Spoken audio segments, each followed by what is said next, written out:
Ryan, you will come up here and sit up here? Are you going to stand up? How you want to do this? You can join us at the table or you can stand at the podium. Your choice. Okay, perfect. It's 1 o'clock, so we'll start.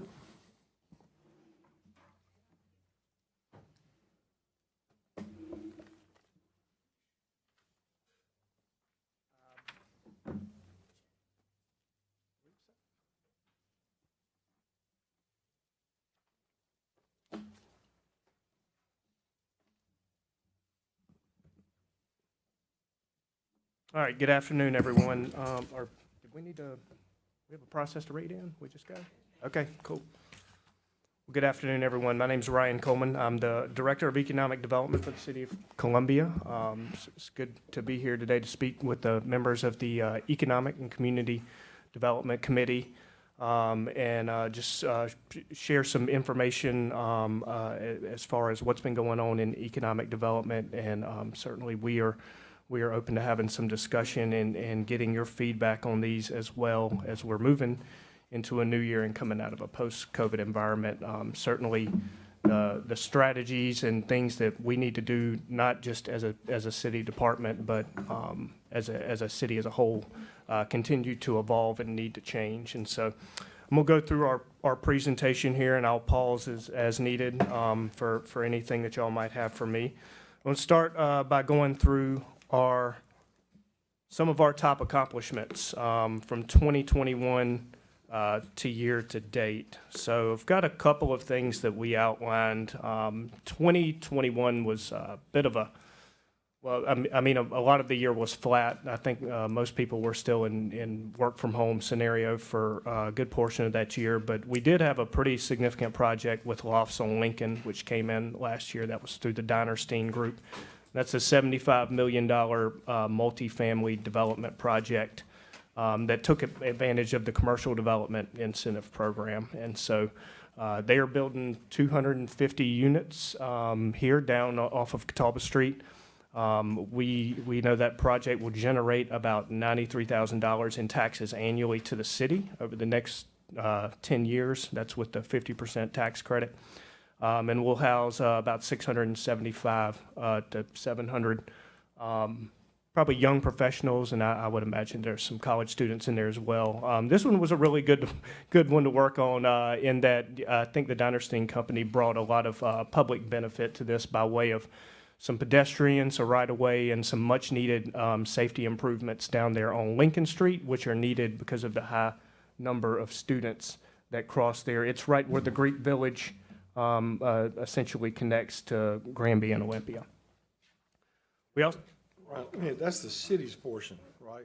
yes, sir, that's correct. That is just the 17% to the city. And when you're doing these things going forward, it'd be, I think, a benefit to not only just see the taxes, but the water and sewer revenue too. Yes, sir.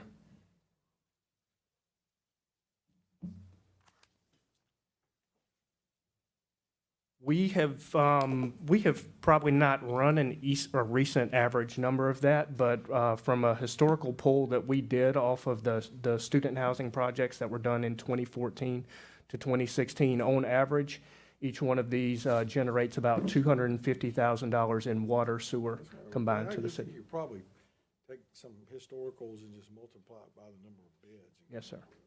Okay.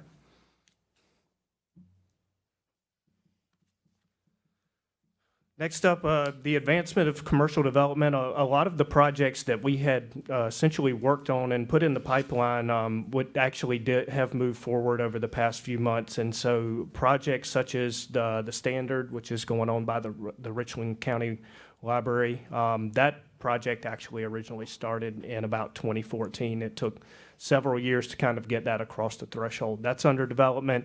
The Bennett at Bull Street, which we heard from those developers, Prophet Dixon, earlier today at the Tax Modernization Committee. They are underway with their site development. Babcock Building is occurring now. West Lawn is underway. And then Palms at Lady and the Lady Apartments. Palms at Lady and Lady have actually opened. The other ones, these remain under development. And we expect Probably the Bennett and the Standard will deliver in about fall of 2023. Babcock Building has started leasing their first phase ones. 5 Points Development Plan, the city, we had initially kind of introduced that, it's timed very well, about March of 2020. And so when the official plan was kind of rolled out was when COVID kicked in. And so we've relaunched that over, probably started pushing that out back in the fall and sending that out to developers. We've got a list of about 700 commercial real estate developers and investors just in North Carolina, South Carolina, and Georgia alone who have been receiving that. And it's helped generate some additional interest in the 5 Points area. And I think we're all very proud of some of the early successes that we've seen with Jack Brown's, Furosado, Swift Clothing, Botanica on Santee will actually have their ceremony tomorrow. And the interest in the 5 Points district remains high. Technology, talent, attraction, and retention programs. This continues to be a challenge, and I know we all talk about it pretty frequently about the need to continue to retain the number of students that come through here annually. We pulled the numbers the other day, and there's 50,245 students that came through Columbia in the year 2021, and we know that some of these are staying, but a lot of those are going to areas such as Charlotte, Greenville, Charleston, and so working more with our 6 local colleges to promote and grow internship placements with local businesses.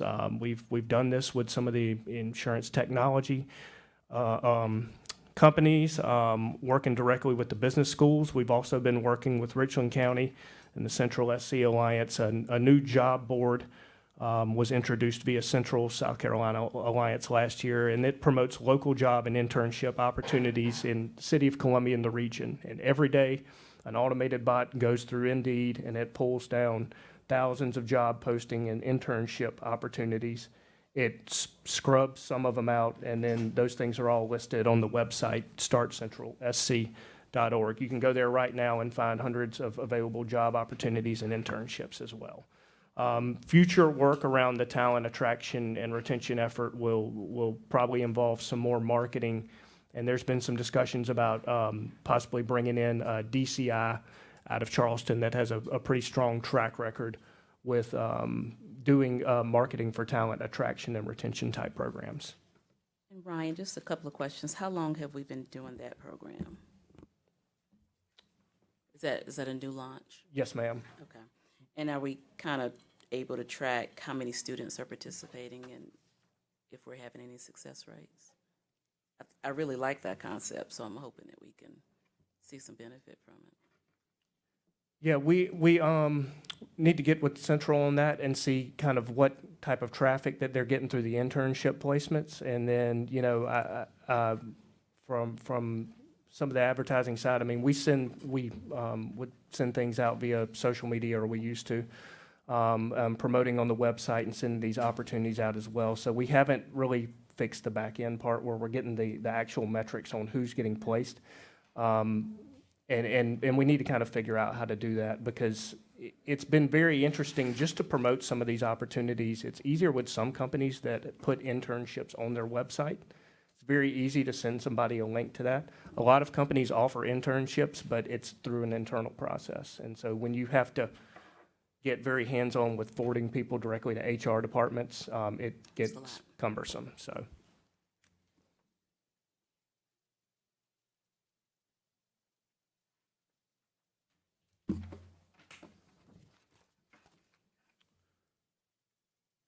Started a video series last year, and have been talking with PR about the possibility of kind of continuing that. Our internal staff videographer is no longer with the department as well, but we started a developer takes program.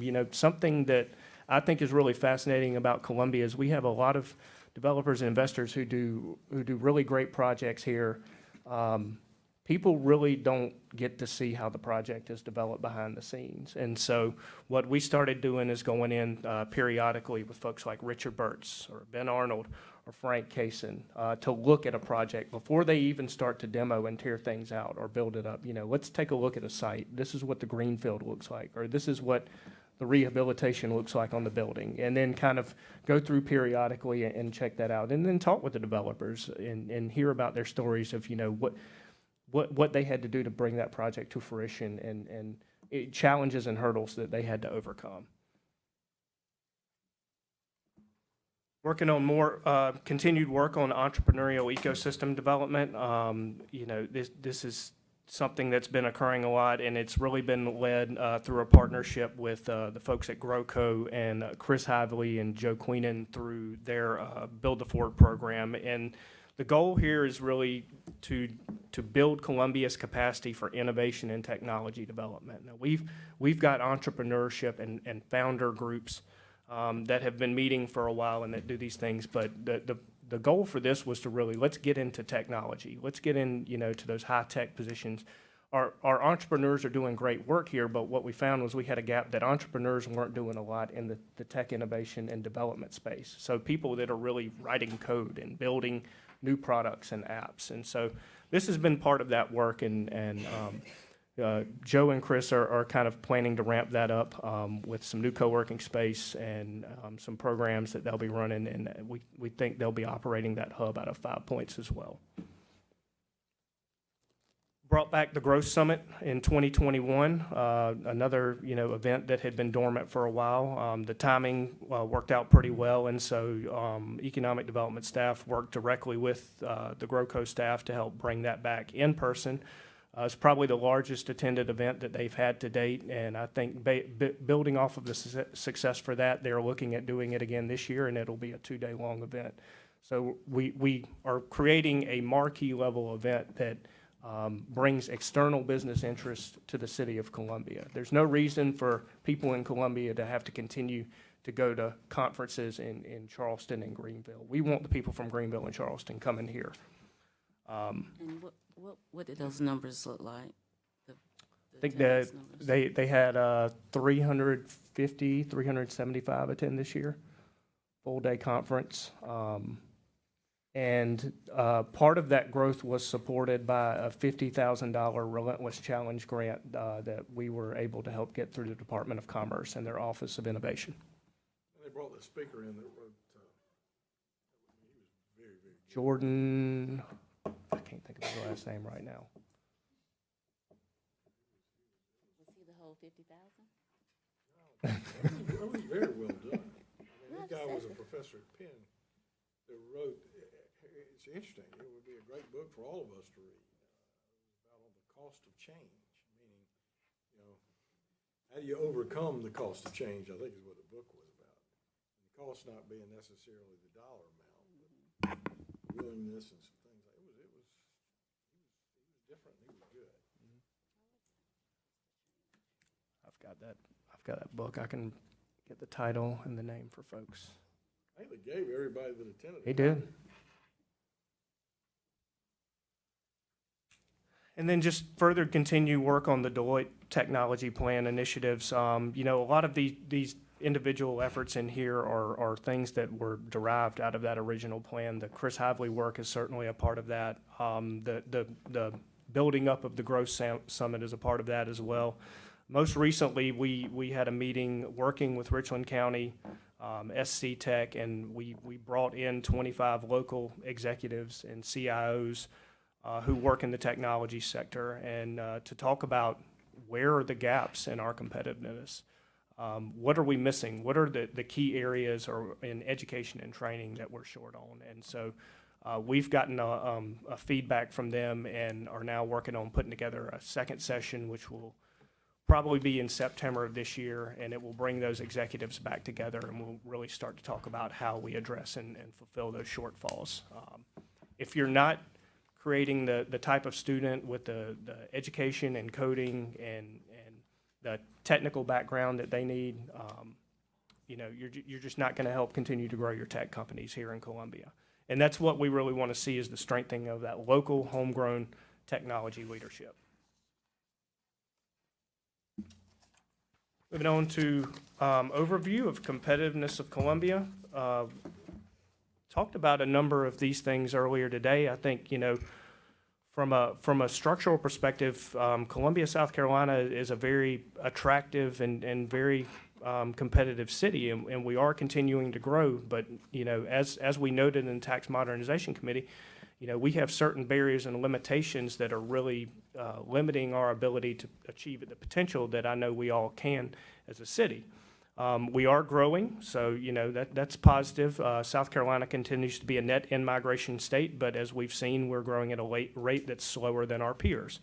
So our population is up 6% in the city of Columbia versus 8% at Richland County, 8 to 9% at Richland County, and then in the 20% and higher in Lexington. And we see that same thing, that same variation when we look at the city of Greenville and city of Charleston as well. So up 137, 481 is our current population from 129,272 in 2011. The economy continues to be stable here locally. We've got an unemployment rate of 3.2%, and we do benefit from having a highly educated population here in the city. 44% of our population has a bachelor's degree or higher in the city.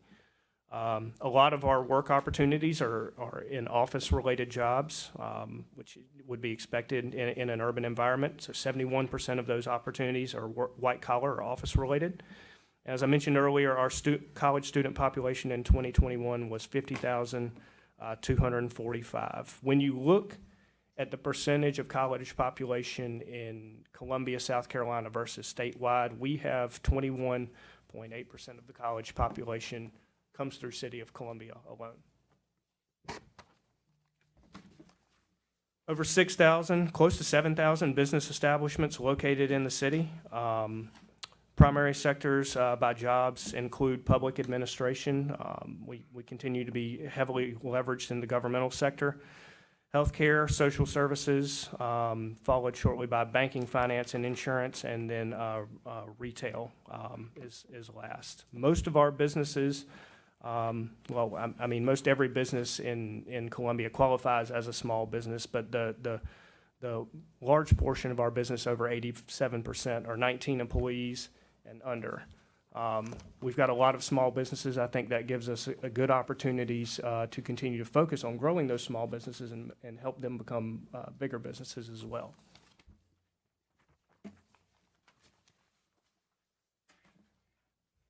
Some of the challenges we face: the overall property tax rate for Columbia, as we mentioned earlier, is an impediment, and it continues to be a challenge to more investment and growth. And a lot of good discussion from the committee earlier today, and great strategies on how we hopefully can move forward with addressing that.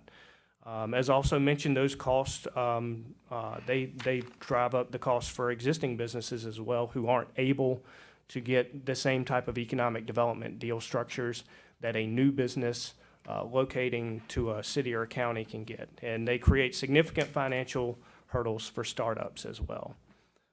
We're very heavily reliant on government sector employment. This is great for your economic stability when you have economic downturns, just because those jobs tend to remain pretty consistent, but it also limits your job creation and growth cycles as well.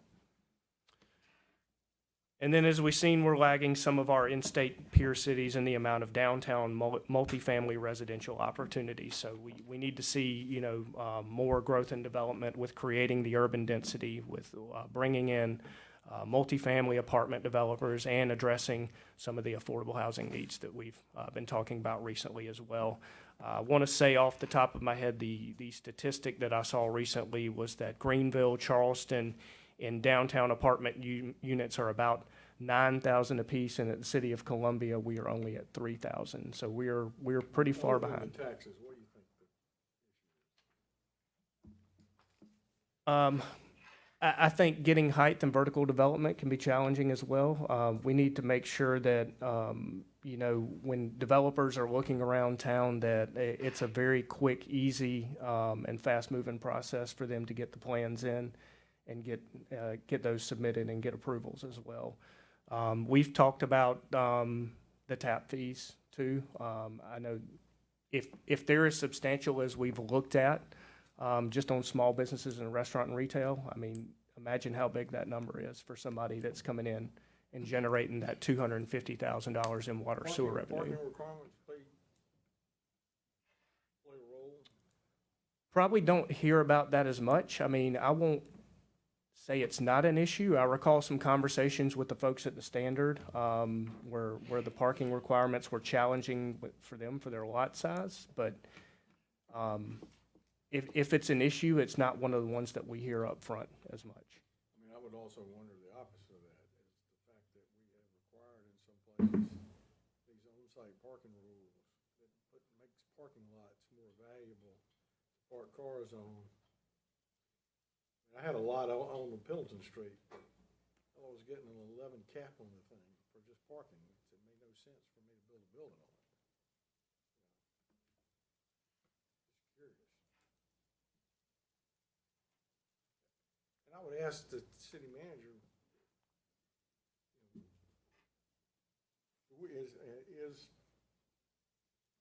having more downtown residential something that something that's really desirable for us? I mean, I think in fact it would creates a really livable downtown, but I mean, I never had thought about it in these terms until Ryan just brought it up. I never had thought about a $9,000 versus $3,000 differential. I mean, if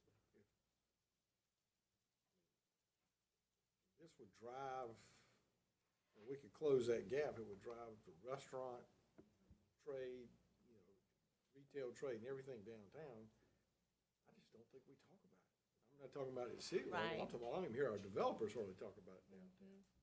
I don't know if they're not talking about it because of the impediments and they're going other places, and once we deal with the impediments, then that becomes more of an issue. But philosophically, you're right. I mean, when you have the people, then all the rest will surely follow, the retail and the vitality that I know this council is promoting with the strategic outcomes that you've been discussing. So, Would you, like I say, talk to some of our commercial realtors around town and just kind of report back on why we're not seeing what we. in other similarly sized cities, it does feel like, whether you're at a conference or you're visiting, that people are migrating to city centers or the perimeter, whether it's, our other hospitality districts too, that may be lacking with some of the residential opportunities. It does create that mix and that vitality for sure. You can't argue that. Is there any data available to you through the various memberships you have for demand for the various, residential offerings for age group this, specifically for the downtown zip codes, that you could pull together for us? And I know a lot of times developers just do one-off market feasibility studies, but if there's just overall, trends that we might be able to highlight through our recruiting efforts outside of the city developers, that would be very helpful. A couple of things too in the same vein. We talked about it a little bit this morning. I mean, we certainly proved that we can attract all the student housing that we want with a proactive tax program. I really would like to see some information, because if we could attract some workforce housing downtown, I think it would be spectacular. And what I'm seeing, a lot of the things I'm seeing, like Conway, for example, of all places, is just put a program in to attract hotels. Hotels are one of the few things that you can finance speculatively right now. And if you look at their incentive program, it's not what we typically, the incentive programs for their hotels are a guaranteed building permit in a certain period of time.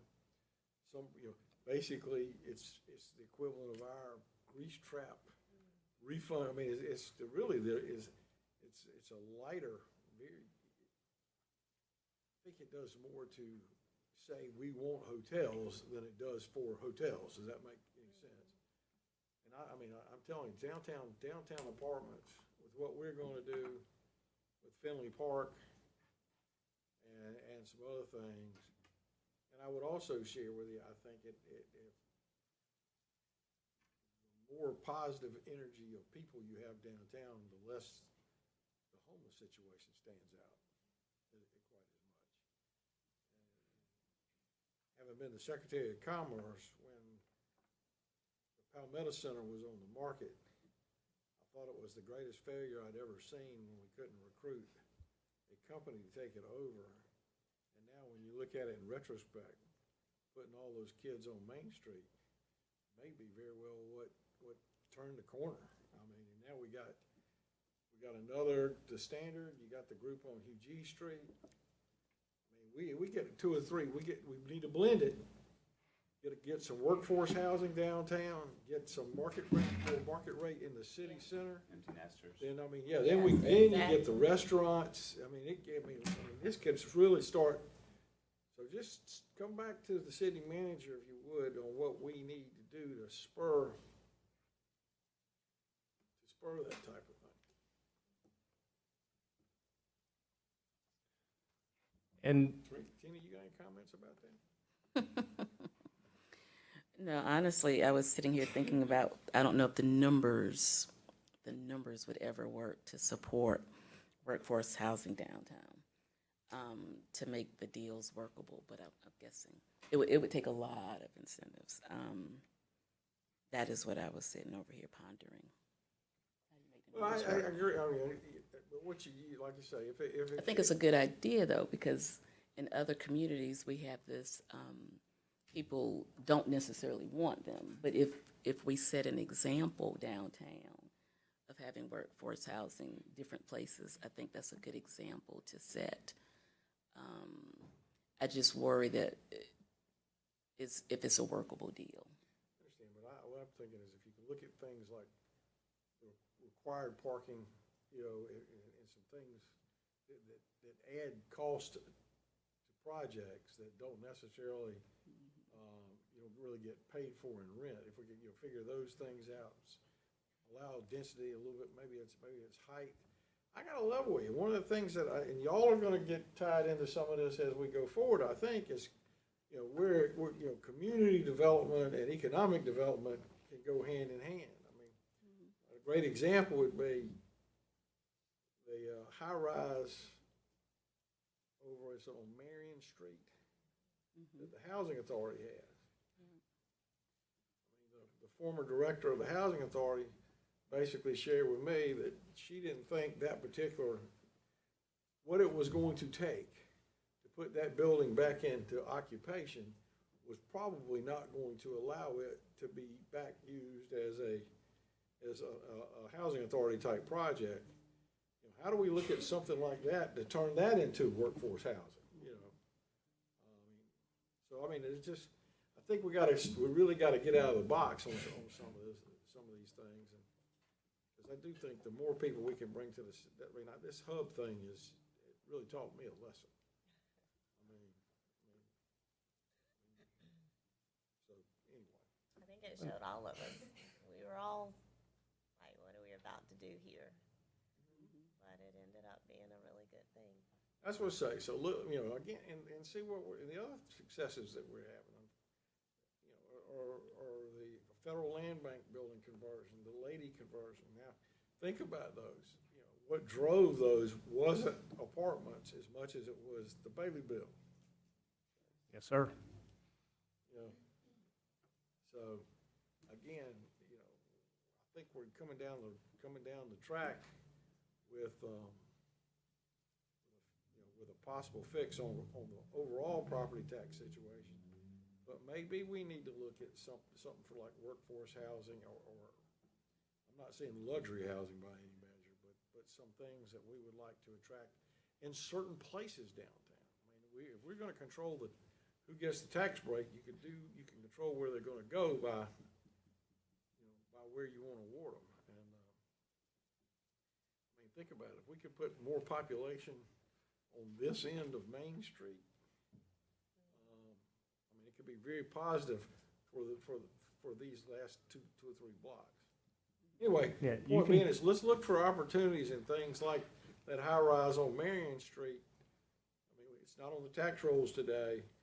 Like I say, I was kind of led to understand that the highest and best use of that would be to be sold into, and they would get to, they could take the money and do more affordable housing authority type housing, and then that, somebody converts that into the deal. And it's a really good tool to help you direct where you want to drive your growth. I mean, the original genesis for the student housing tax incentive was they were all locating out by Williams-Brice or over in Casey, and the student population is best served by being closer to the university. There's less strain on the infrastructure. They're not on the roads as much. I mean, you can direct all your water and sewer infrastructure there. That's true, and you know why they went in those directions? Because the taxes. No, wasn't the taxes. Um, University Hill Neighborhood Association pushed for a zoning regulation that no more than 3 people can live under the same roof. We zoned those projects out of the city limits. And again, it's part of your look at what we may need to do to create different types of houses. You may come across ordinances and zoning that we need to take a look at, because it's, the unintended consequences are, we put 6,000 students out there on Bluff and Shop Road that very well could have been located between Assembly Street and the river, for example. District 4.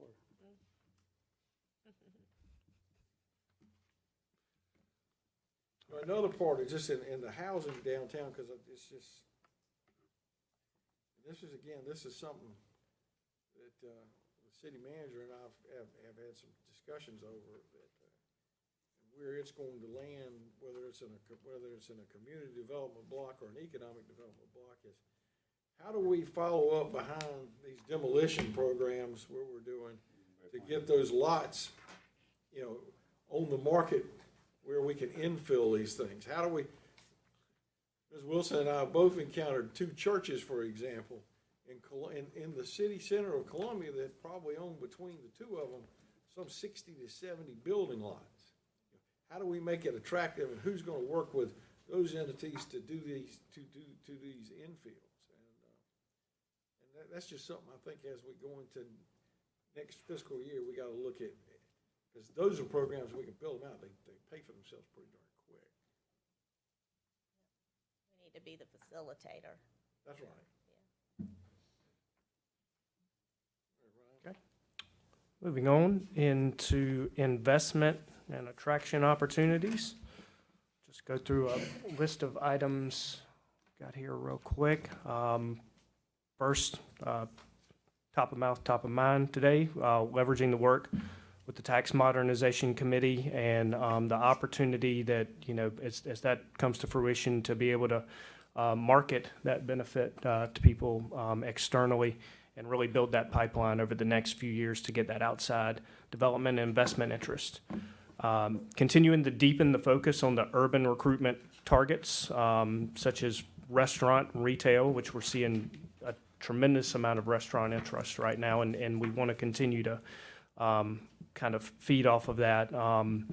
Hotels are starting to look again as well, and then the multifamily mixed-use development opportunities around the city. Updating all of our economic development marketing materials. We've done a pretty decent job over the past few years with in-house, but now with the changing dynamic in the city, now would be a great time to really go through and kind of refresh all of our collateral for economic development and make sure that we're promoting these enhanced opportunities at the city. And by way of that, promoting these benefits of Columbia being open for business and doing business here, such as the reductions in expansion fees, the promotion of the city's grease trap program, our changes in parking allowances, updating and simplifying signage codes, streamlining permitting, increasing staff level approvals to reduce wait times, and reduce design guidelines and requirements, all of things that are going to be attractive to developers and investors. So you can kind of hit them with the 1-2 punch on, hey, we're going to make it more cost effective and we're going to make it quicker and easier to do what you need to do here.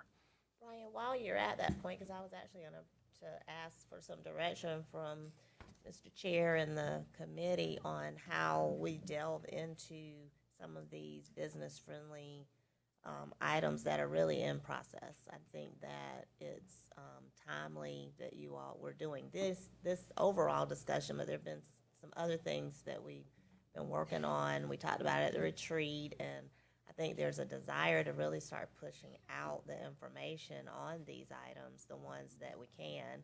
I think there's a few from the retreat that might need a little more discussion in this committee. I'm assuming that's the direction you all want to take. So since he's listed them here, I think this captures most of them. I also have my notes from the retreat. Is it, maybe before we end today, I'd love to have some direction on how y'all want to proceed. If you're going to refer all of them in committee and we go over them with the group, or are you ready to start marketing these things and pushing them out? Great point. I think there's two types of things. One that doesn't need council approval and those that do.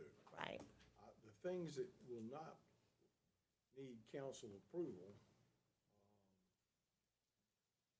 and combine that with the things that may not be very controversial, Right. that we feel pretty solid on approval. I like to get those, I'd like for this committee and the staff to be able to roll those out in the community before the end of May. That would be, the on-site parking requirement changes, the fact that we can be flexible on grease collection, combined with our grease collection rebate program, the commitment, and I think somebody, Missy, you might have said, somebody's working on a building permit timeline thing somewhere that where we can make the commitment. And the good news is most of these all sprung out of the 5 points, but we're going to apply them citywide. So which ones are ready for May? I just want to make sure we're all on the same page too, that staff is on the same page of what Is this the ready to complete be list done here? for May.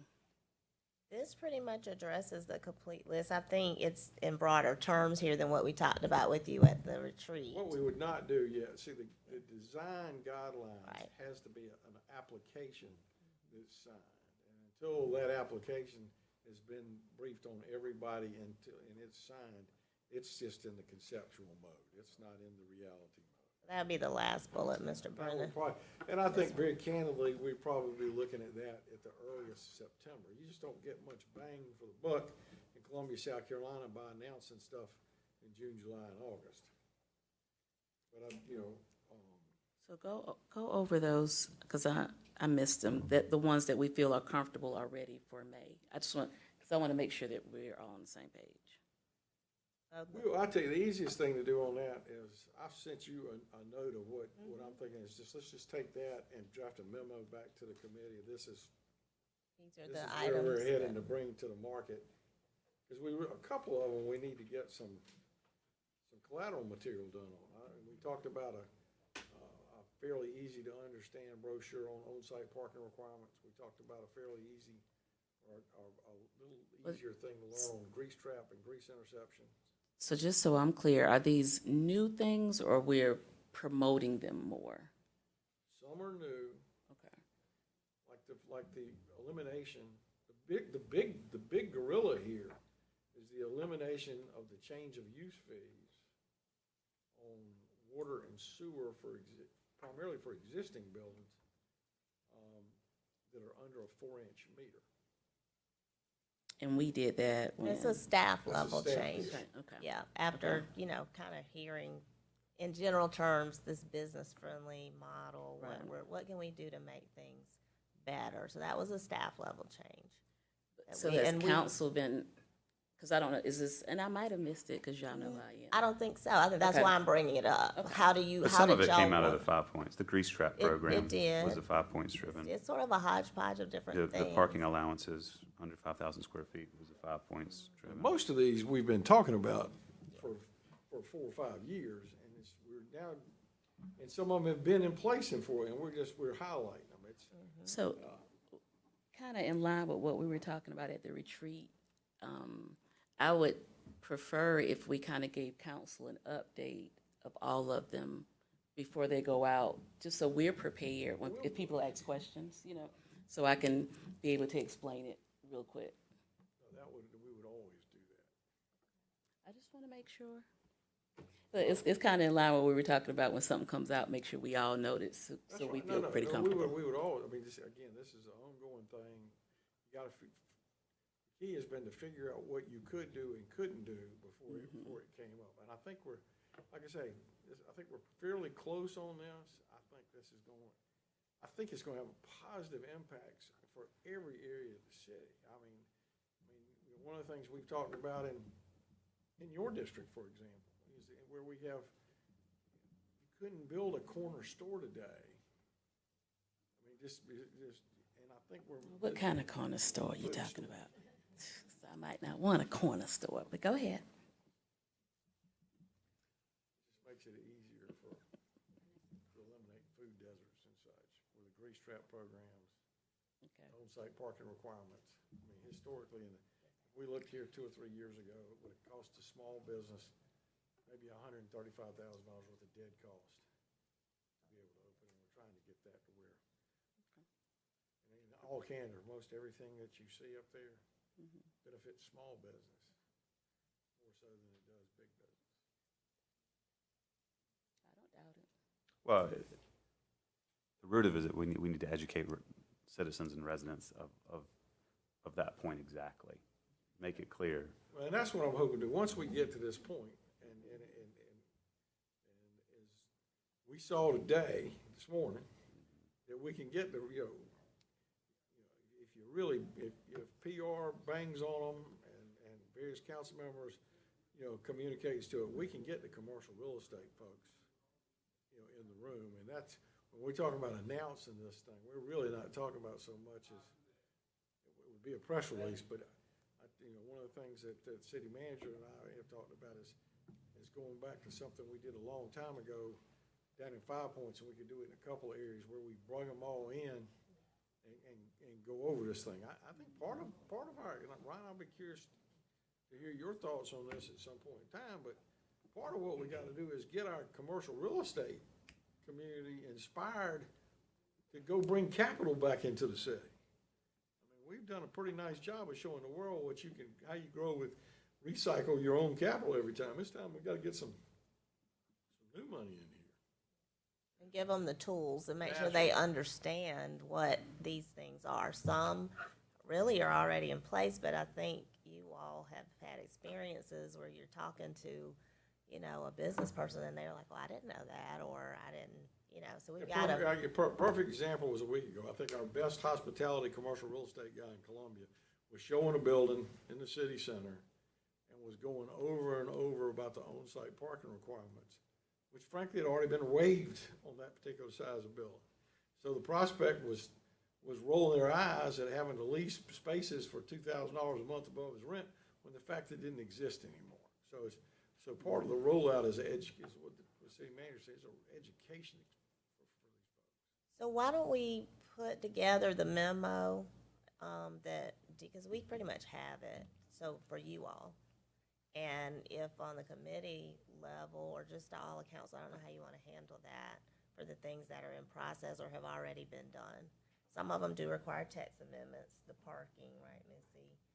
And probably the signage. But that's something we can get done. Some have already been done as staff level changes. As Mr. Taylor mentioned, the last bullet is probably the bigger item that whenever you're ready maybe to refer it to this committee, then you'll let us know that. You good with that?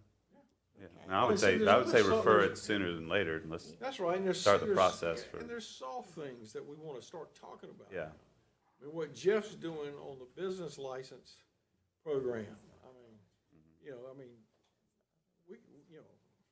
I got no problem announcing what Jeff's going to get accomplished, because once I put it in the public, he's going to get it accomplished. Well, the state told him what he's going to get accomplished with That's business what I say. licenses. Tina, what we're talking about and things like that are, where you can get your initial business license online, for resources. Yeah.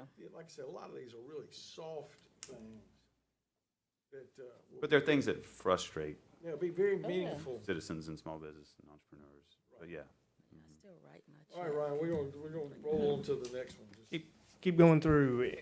Next slide, increase the availability of our online business services. Good timing there. Continue to capitalize on the renewed interest of the restaurant and retail businesses. I mentioned that earlier.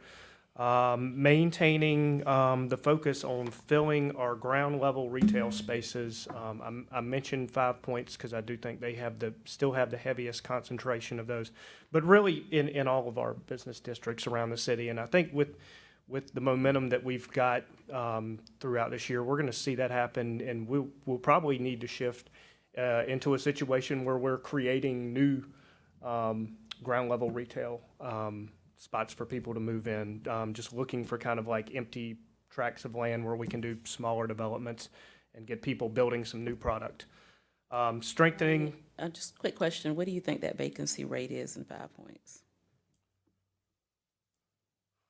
It was 33 empty storefronts the day I got elected. There's probably still at least upwards of 20 down there, and I think it's higher than that, 25. I think 8 have been occupied. And there's probably 80 to 90 total. So About a 20 third. to 25%. Continuing to strengthen the coordination with our local businesses, meeting with them one-on-one in groups and getting their feedback and bringing that back to the city manager and to city council on where to prioritize the city's efforts with regards to the quality of life improvements that they want to see with the cleanliness, with the infrastructure, green space improvements and public safety. So really being a conduit of information flow so that, better decision-making and timely decision-making can happen at the upper administrative levels. And then we're just got to prove to everybody, we're not just a business-friendly city, we're a business-first city in Columbia.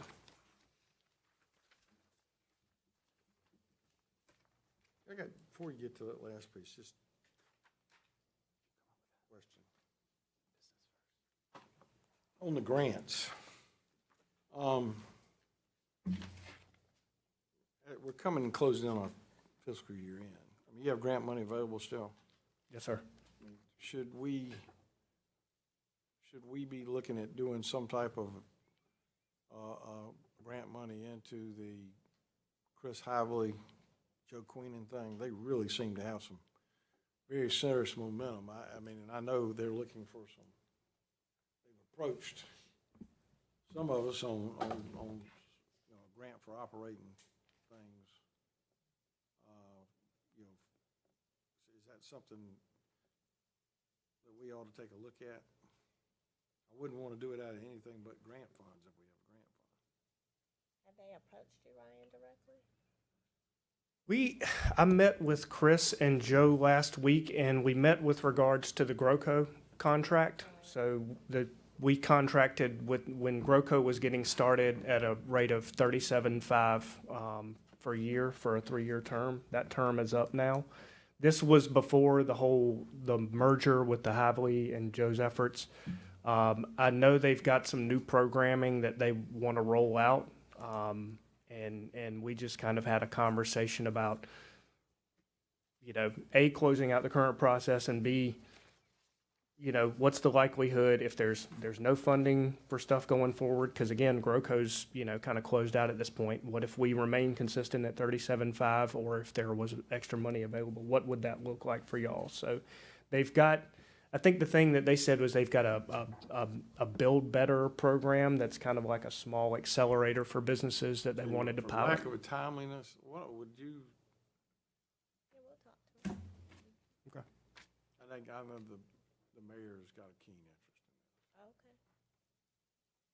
And I they think- have some serious money for assets Sure.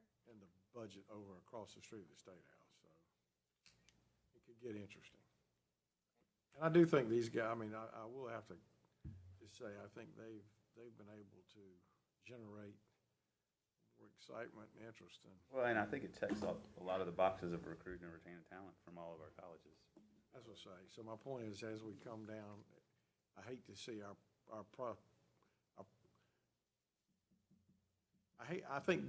actually think this is more of a city-county type deal than it is a university type deal. And if we like what they're doing, we need to be driving the train, because it needs to benefit the whole city and the whole county, not just the campus. And I think historically in the past, too many things along these lines have been campus-centered, not city-centered. Well, and I think that's a bigger conversation that we could probably have a whole Yeah. session on, is That's what's, but I just. the relationship of county, city, economic development off of this Deloitte study. I mean, how, those two entities need to be the leader on it. But, you know, where's it going? So eventually, you know, we need to get serious with the county about that. Once that study's done, I think there's another round of more digging in. But there is an interest on the county level, I think, to own that as well. And it's a good, I guess, kicking off point. We won't go into it now unless you already talked about it before I sat down. But this, the grant program, you know, this gives us good direction. Maybe this is the type, you know, impactful, significant type projects that move the city's mission. I think what we've been doing at times, you know, I'm not taking anything away from the various entities that were awarded grants, but that's been Ryan's struggle and mine, you know, with maybe previously seated council and different trains of thought on it. You know, are we just doing it because they say they do economic development? Or are we doing what actually, and are they, and what does that mean? Or are they doing something that moves the mission or is impactful on a bigger picture? So if this is an example of what grant dollars should be going towards, I think that gives Ryan, a better indication of maybe how to structure something, you know, maybe what pot of funds remains, but it's only for significant, impactful ventures. Potentially. I mean, it's for the council to tell us, but we have been looking for that direction versus. Well, let me say, having been the Secretary of Commerce, most cities don't do grants. Yeah. I mean, the state does grants, the state does incentives, cash incentives. I mean, I think what we're going to see, and I think you're seeing it now, is to steal someone else's political line from way back, our job is to get the soil conditions right. You know, and it may be sometimes where we can do things with our public works department, which are the type of incentives we should be doing. Cash is not the incentive. Our incentive would be if a big new hotel was going to come onto Main Street, we might use our public works staff to put a valet lane in for them, or some things like that. You know, I think these community-wide grants like this, whether you want to have them, I mean, that could be a line item, frankly, in the city manager's office, you know, because some of these will be economic development, some may not be. But just really for this discussion today, as I know Chris and them, this is something that we probably, you know, I would encourage you to have a conversation with the mayor and have a conversation with them. We don't need, I think this is something we don't need to see go away. Right. I'm not saying it will, but it could. Sure. And I think we want to make sure, like Councilman Brennan was saying, that it is not, this thing's community-centric, not campus-centric. Thank you.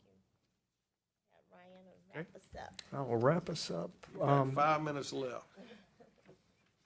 There's a proposed org chart for the Columbia Economic Development Office going forward, led by director, staff of 5 underneath the director, shifting and realigning some roles, having 2 project managers who are really working on the ground with existing folks, walking them through the process, connecting them with, you know, the things and resources that they need, and then having 2 recruiters as well.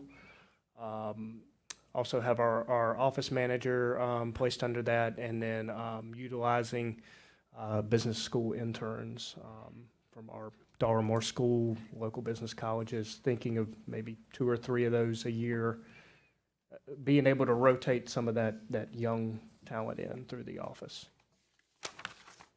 You'll take that into account when you're budgeting. Absolutely. And we're, So that is in the budget request from your department? Yes, sir. but, we would also maybe look at incorporating that office into our regular city offices instead of it being in the, former AT&T building. Yes. Okay. And mission? Just read through this real quick. Columbia Economic Development's mission is to be a champion for businesses and make our city the preferred destination for growth and development in South Carolina. We value our local businesses and those looking to invest in our city and will support their needs by providing fast, friendly, and effective service. We will highlight and promote Columbia, South Carolina as an ideal location for job creation and capital investment. Planning for 2023, updating the office structure, continuing to add some improvements with our CRM system. We are already getting some of the email automation systems put in place, and that project rollout will begin starting next week. Dedicating more time to identifying these properties and property owners where we have potential development opportunities downtown. As we talked, having more of an ability to escalate issues, working with the city manager and administrative staff to expedite the resolution of critical time-sensitive matters, and doing more analysis of underlying cause of these business cases, what's going on a year-to-year basis, and so we can start to kind of hone in on where our issues are on a macro level. And then working with a business advocacy council consisting of owners, developers, and investors, particularly those who have recently worked with or regularly work with the city and that can provide information on their experiences and best practices. And we have had a developers group and a commercial brokers group that we've met with. This would be kind of an enhancement of that structure.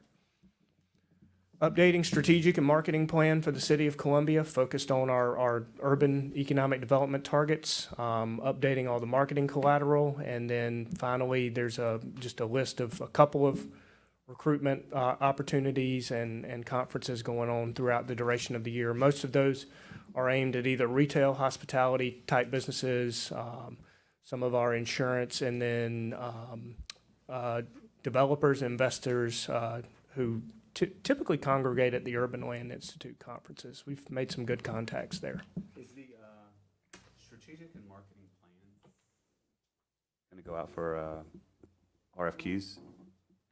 It would probably have to. Okay, 3 or 4 folks hopefully would present. Would that come to council, or that would be staff decision? Usually does not involve the council if we follow a procurement process, Mr. Brennan. But leading up to that, if there are folks that are particularly you I'd think like would be to great. cast a broad net to get some of the best and Absolutely. talented groups to take a look at our wonderful assets here and how to promote them. You know what, Will, I'd like for us to take a shot at it internally. Amen. You know what yeah. I'm saying? I gotta tell you, I think I was gonna suggest that we would have, that we're gonna have one committee meeting just on economic development. It'll be very short. Sometime you'll find a date on a Tuesday preferably, 30 minutes, 45 tops for us to go over what we're talking to, all the processes. I want to make sure Ms. Herbert and everybody is fine with the things that we would begin to roll out. And like I said, and we could do it, we can get it into that next council agenda. But I got to tell you, I would like for us to perhaps look at engaging somebody from the Dartmore School, because they're out for the summer, and encourage the city manager and our committee maybe to make some suggestions to put together a group that involves some business leaders here, some economic development professionals here, members of the council, members of the staff, and let's talk about what we want to do. And what timeline we want to stick Yeah, to. that's what I say. Yes, sir.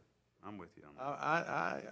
I just, and it needs to involve every neighborhood, I mean, we want to, not just the 5 Points, not just the city center.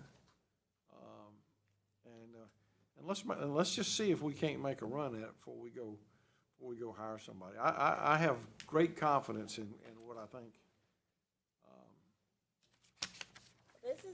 This is a great foundation right here, Ryan. You're doing a good job. I'll tell you something, if you got, and you're seeing it now, I mean, I'm not picking on anybody anywhere, but what I've just, you know, when the mayor's out there talking about we're open and the city council's all enthusiastic and going to ribbon cuttings and talking about new businesses being welcome and things like that, that's what company folks want to see and hear. And if we can continue with that list of things that we've been working on, we'll have to go recruit the big stuff. But I'm just telling you, it will come on its own. So I think most of our strategic plan is going to be, you know, just getting our approach nailed down.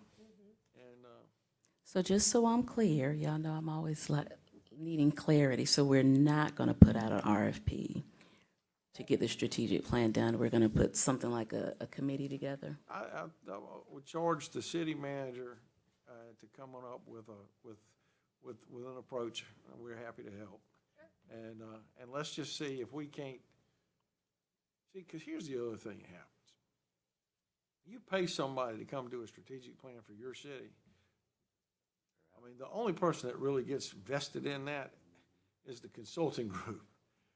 If we build it amongst ourselves, and it's our ideas, and it's our concept, we own it. And I'll just tell you, you get the results. Everybody becomes engaged, and everybody gets to brag about the successes because they're our successes. And I just think it could be fun to do and probably save us $20,000. And we're already going to be, as we've talked about at your retreat, going to be doing that overarching bigger marketing RFP or Q. And that, from what you all said, is really intended to create that consistency across all the departments. So I think if we do our own internal economic development plan, that can be information for that group to use for the economic development related collateral. So it makes sense. I mean, I think we can definitely. And see, in a kind of a sneaky way, it sure would be nice to get the Darla School faculty and staff some engaged in how we can make our whole place more successful. And I think when you talk to them, you'll be able to, you'll find the right, like moderators, whatever. I mean, what we really need is a marketing deal. Well, and some of these jobs that they're gonna be put in the budget under Ryan could specifically be the scope of their job could be towards that, obviously. I mean, are y'all gonna take that into account? They can assist. I think that, there's really, the intention was to make sure we have at least 2 people who are out there. I mean, they're gonna need I see the recruiters, for example, needing the product from what comes of this, so they can take that and they're out there bringing the capital back to the city and the interest back to the city. So I think they'll be everything you working presented with. today for future, vision, that is going to go into the future jobs because I mean, there's several that we have to hire for now. Oh, there right? are. 3, 4, 5. Yeah. So now's the time to craft specifically. If we're going to own it, let's get the talent to help us own it. Yes, and I think, he's mentioned he wants to use the interns from Darla Moore, but then if we could get some more senior people from there perhaps to help us as well. I think it's all doable. Thank you. Thank you, Ms. Ma'am. Thank you all. Appreciate it. You're welcome. We're moving forward with the City of Columbia Community Development Department review. Ms. Gloria Syed, Community Development Director. Hey, Gloria. You got the memo? Oh, yes, ma'am. That memo. All right, committee's back. We reconvene. Ms. Syed, please. Thank you. And make sure, the mic here, you all can hear me. Good afternoon. It's a pleasure to be here. I'm Gloria Syed, Community Development Director for the City of Columbia. And we're here to present to you today information on what activities the Community Development Team has been involved in over the past year, and discuss our accomplishments and also talk about some of our opportunities moving forward. So we're going to start with, of course, our mission statement, and I'd like to read this to everyone. Our mission is to improve the quality of life for Columbia's citizens by providing economic, housing, and social opportunities. We are the fuel supporting the local economy by providing resources and opportunities for growth. Community development administers federal, state, and local funding and ensures compliance. Community development programs increase home ownership and build neighborhood capacity while offering excellent customer service. Partnerships with banks, neighborhoods, and organizations allow us to improve the quality of life and continue to make Columbia a world-class city. So just to give you an overview, one of our main responsibilities at the Community Development Department is grant administration. And here we've listed a total of 8 grants that we are currently administering. Looking at our 3 entitlement grants, they include Community Development, Cdbg Community Development Block Grant, our Home Investment Partnership Program grant, and also HOPWA. Right. Ms. Syed, some of us don't speak in the code of governments. Yes, sir. Yes, sir. So Hopwa would appear to me to be an Indian village somewhere. Yes, sir. And, and I have that written out in some of the other pages. I So you tell me what apologize that it's HOPWA not is. here up front. So HOPWA, well, you know CDBG. I know you know I know that one. And then home, well, you said HOPWA. So HOPWA is Housing Opportunities for Persons with AIDS. And it is on one of the other slides where it's written out for you. And then also there are Congressional appropriated grants, which is CDBG CV, which came out of the CARES Act. There's CDBG Disaster Recovery. What does the CV stand for? Coronavirus, and that block of money came out of the CARES Act. And then there's CDBG Disaster Recovery, CDBG Mitigation, Home ARP, and then HOPWA CV. So those are the grants that we're currently administering. Just to give you a little background on community development or CDBG, the primary objective of CDBG funds are to provide decent housing and a suitable living environment and expand economic opportunities. And there are sundry of things that fall under that definition. The goals in funding are principally to benefit low to moderate income persons and most vulnerable populations. And again, note that the CDBG regulations require that grantees expend not less than 70% of CDBG funds for activities that benefit low to moderate income persons. In addition, the grantee must expend no less than 1.5% of entitlement and revolving loan funds annually, no later than May 2nd, to meet timeliness. And I am going to take a point of privilege right now to say that as of yesterday, May 2nd, the city did meet timeliness for their CDBG funds. So. Very good. I do have one quick question, and this is just me being naive, but I love this language because when I'm talking about people deserve quality housing, great housing, stable housing, is that a technical term of decent housing? Is that like a federal term? Because I'm going to start using it if that is a people deserve decent housing. Because, I have said different words. Well, what? Yeah, yes, and then you may I also. like it. I like decent housing. Okay. Yes, and you may also hear decent, safe, sanitary, Okay. those type things, but yes. And so our Home Investment Partnership Program, the primary objective of the home program is the development of affordable housing for rent or home ownership, providing funding to, again, provide safe, quality, and affordable housing for low to moderate income households, expand the capacity of nonprofit and for-profit housing developers, strengthen the ability of state and local governments to provide housing, and leverage private sector participation.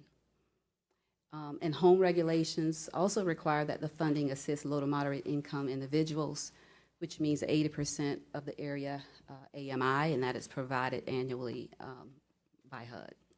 When you say expand the capacity of nonprofit what do you mean by expand the capacity? Well, what is meant by that is working with nonprofit or for-profit developers who perhaps aren't that familiar with using federal dollars. Because a lot of people have the attitude, oh, no, I don't want to use federal dollars because it takes too long. So what we do there is work with them, provide technical assistance, help them, navigate and understand. Yeah, that's training, not cash. Or is it cash? Well, with training and then the capacity, meaning the home dollars that are awarded through NOFAs and things of that nature. Can you just give me an example of somewhere in Colombia that, just so I got something to identify to, where we expanded the capacity of either a nonprofit or a for-profit housing development, doesn't matter which? Well, there's one that we're going to talk about later in terms of a nonprofit developer that typically did business in Greenville, development of affordable housing for sale and for rental, that actually came to Colombia and did their first project here.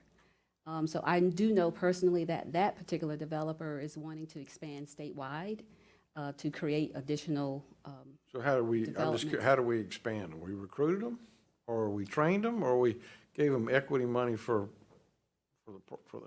Well, we provided funding for a project that they completed here. Okay. Using home dollars. And like when we said we provide equity amounts or the whole amounts, or, I'm just curious, Well, we provided in that particular instance gap funding. So they were able to obtain funding through a private vendor, and the city came in to help with that project by filling the gap of about $600,000. Was that a loan or was that a grant? It was a combination. Part of it was a grant and part of it was a loan. Okay. And that's the Edisto Court project, the Homes for HUD project that recently had a ribbon cutting. No, I was, like you say, just was curious of an example, and that's, One of our development corporations at the time had started acquiring a lot of the land, and they actually worked alongside community development to recruit that developer. no comment on the thing. I just was looking for an example of how we did it, so I could, sometimes it's easier for the way Ms. Wilson and I have the same brain wavelength according to the consultant, so it helps me to think like y'all think on these and learn by example. And I learned too, hearing your questions, where you're coming from, to prepare my answer, so.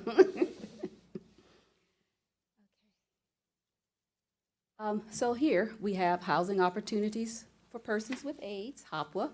The primary objective of the HOPWA program is to establish or maintain stable housing, reduce the risk of homelessness, and improve their access to health care and other support services.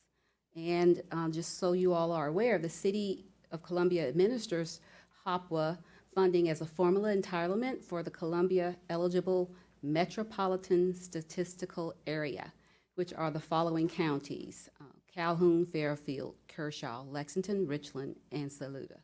So a lot of people didn't know that, so I just want to make sure we pointed that we expand beyond the city limits with that particular program. And when I look at the funding on the next page, that we have $1,593,000 thereabouts for HOPWA funding this past year. Yes, sir.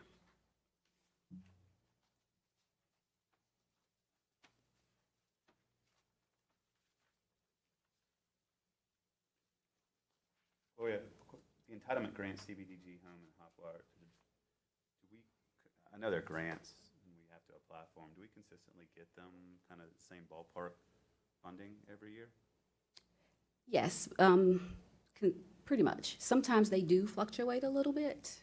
And, you know, it may increase by a few $100,000. I know CBDG is probably different. I mean, there's a lot that probably can go into that, various amounts. That's our biggest probably grant ask is CBDG.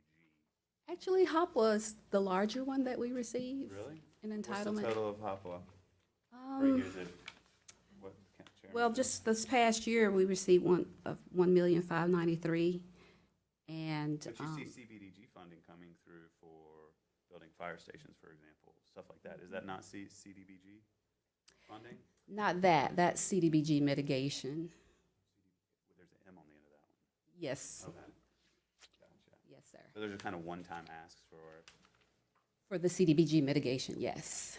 That's a congressional appropriation specifically for mitigation type Gotcha. projects. understood. And then I just want to clarify too, though, our HOPWA is 1.5 million, but that includes what we also pass through to other counties? Or is that what we keep here in the city? Well, we pass it through sponsors Okay. that serve those counties, so yes, Okay. yes. So, but this, all 1.5 million is not spent and allocated to City of Columbia? Correct. Are those sponsors nonprofits, or are they arms of local governments, or what? They We are, certify that they're doing the right thing, they are right? mostly they're nonprofits. Yes, Then they get the same oversight we do for spending federal dollars, right? yes, sir. Okay. You know, I'm gonna ask that, Gloria. Yes, sir. That's that oversight no one likes. All right, so here we go with the funding and accomplishments continued. We covered CDBG, and here we have the home funding for the past year was $690,008. And here we talked again about one of the accomplishments was that we actually held a ribbon cutting last month during CD Week for the Homes of Hope project, which is a total of 29 units. And the city funded 8 of those units in the amount of $9,949. Also here, we see the funding for HOPWA again, and there are 6 sponsors. And they were funded $1,493,973. And then we're also showing what those accomplishments were in terms of who was assisted. Quick question on Homes of Hope. Well, did that go through one of the development courts, or? It went through the one from the developer, Ours? nonprofit developer from Greenville. Okay, all right. And they take care of marketing? That's what I was trying to figure out. Do they help us so that we don't have to market? Oh, we do ourselves? not. Okay. They are responsible for the day-to-day management. They have a property management firm that handles that for them. But we get the revenue off of the 8 that we built, or was that a part of their plan? We'll get the payment off the portion that was loaned. Oh, I got you. Okay. And so a HOPWA project sponsor, which is, we call them sponsors with HOPWA, not subrecipients, is defined as a nonprofit organization or I'm sorry, it's a typo, or housing of a state or unit of local government that contracts with a grantee to receive assistance. Here we have some additional accomplishments and some of the programs that we offer in community development. We do provide action grants to city neighborhoods, and to date we've funded 7 neighborhoods in a total of $5,826. We've provided 4 virtual workshops with Bank-Owned Colombia and Start Fresh. We've had 52 participants in these workshops, and we also partner with First Horizon Bank, Operation Hope, and Richland Library.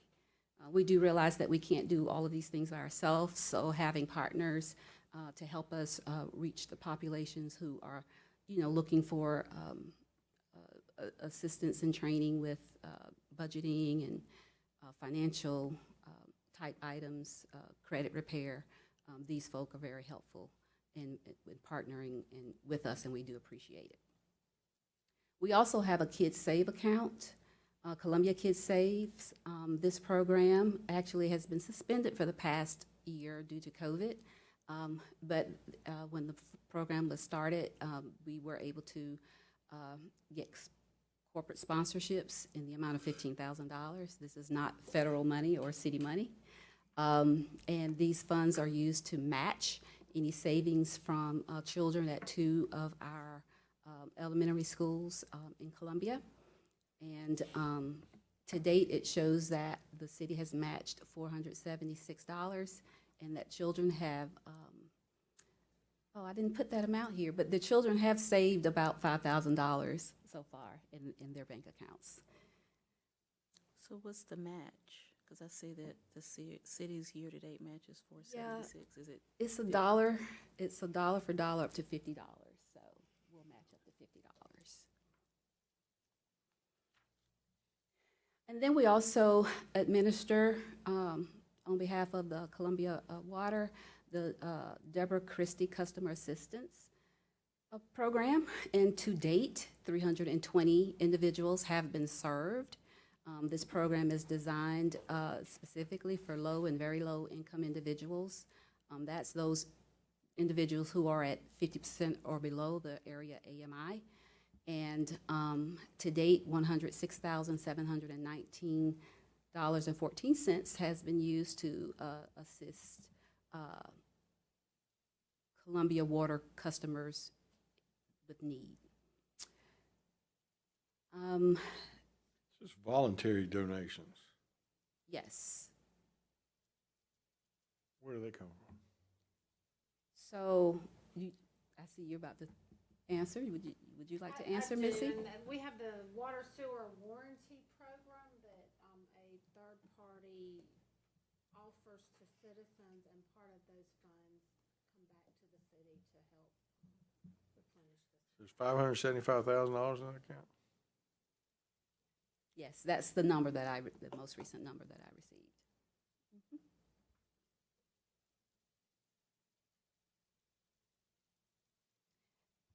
And then again, I mentioned Operation Hope earlier. That's a nonprofit as well. Operation Hope, they provide credit counseling. Oftentimes when we receive calls and work with applicants who are interested in getting home loans and they're not ready, we refer them, if they need assistance for 6 or more months, we refer them to Operation Hope so that they can receive credit and budget counseling for mortgage readiness. We also have the City Lender 2, an employee loan program. Over the past year, we've funded 2 employee loans, totaling $135,276, and there was $250,000 budgeted for the year. There are additional loans in the pipeline that we won't be able to serve all based on what's budgeted here, but we're going to serve as many as we can. Is that $250 new money from the general fund, or is that payments recycled into the account? That's from the revolving loan fund. It's recycled into the Yeah. account through payments. So it's not new money from, And so, can you remind me, it's been a minute, the difference between City Lender 2, because we had a City Lender 1, we had a City Lender 2, what's the difference? So your City Lender 2, that program is for individuals whose income exceed 80% AMI. So we can Not employees or employees. Right. Well, those who exceed 80% AMI, and then the employee loans, it doesn't matter. We'll serve them Okay. regardless of their income. wait a minute, City 2 is, For those who are 80% and above the AMI. And then for the employee loans, it doesn't matter. And then, what about the just the regular city loans? The City Lender ones? Yes. Yes, those are funded, and we're going to talk about those a little bit further on in the presentation, but those are the ones that we fund with either CDBG or home because they meet the income requirements.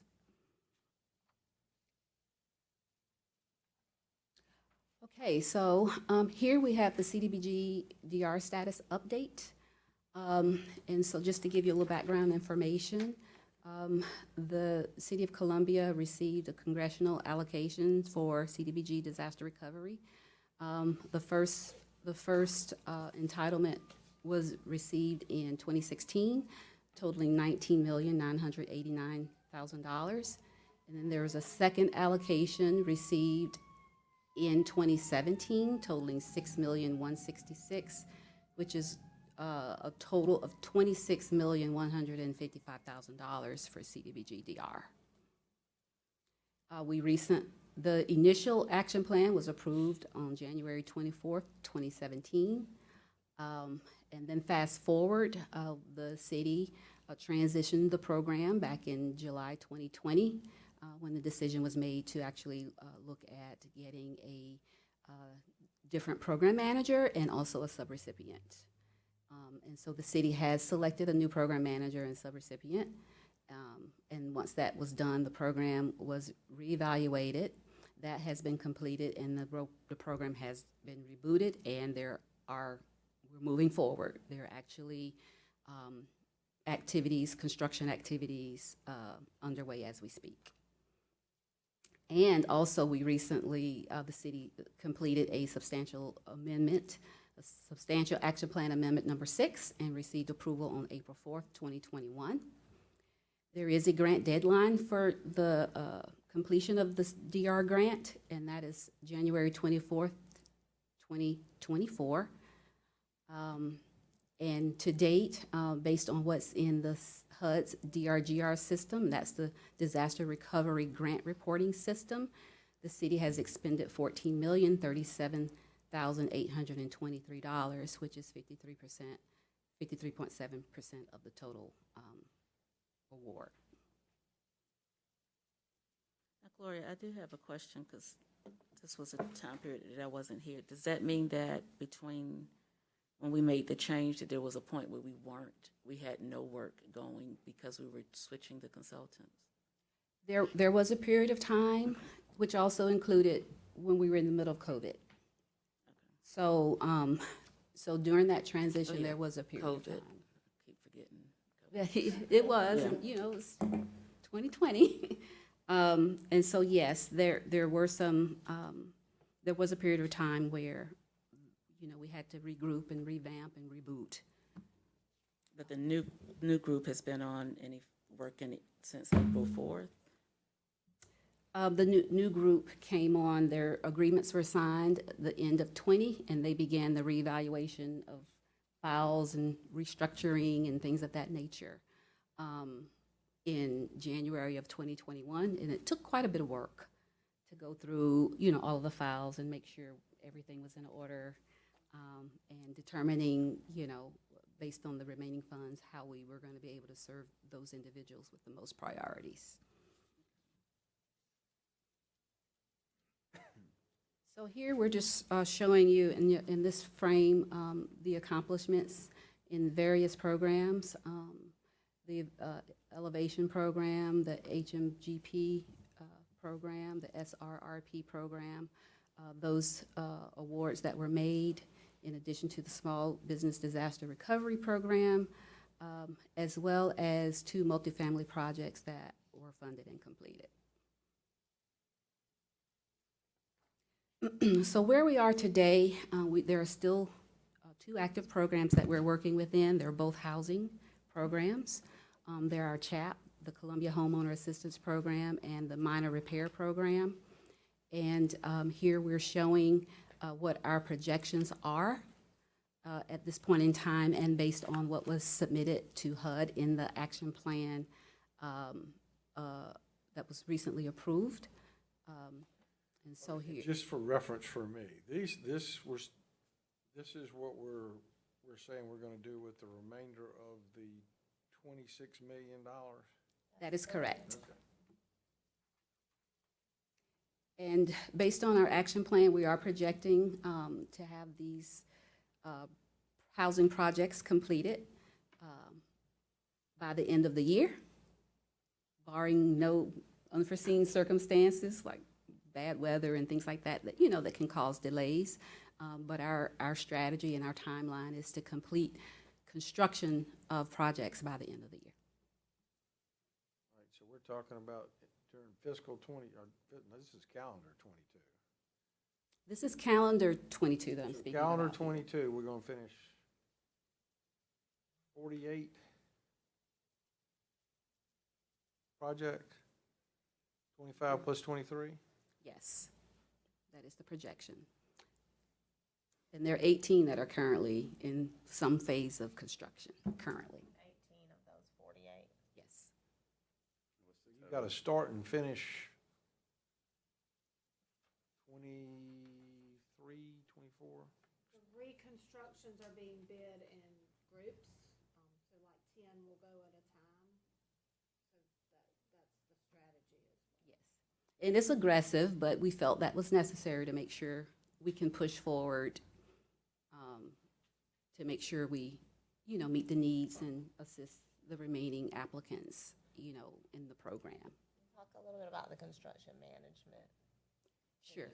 As part of there's the program manager and there's the construction manager. So Sure. they're very much in, a lot of that transitioning, the program manager had to work and get the files right and reboot, as you said. But now we're in the phase where the construction manager is really doing the brunt of the work. Absolutely. So the city manager is absolutely correct, which is different from before. We approached this with a two-pronged approach, where yes, there's a program manager that is really helping with the overall oversight. But then, more importantly, we have a subrecipient that's on board to specifically manage the construction phase.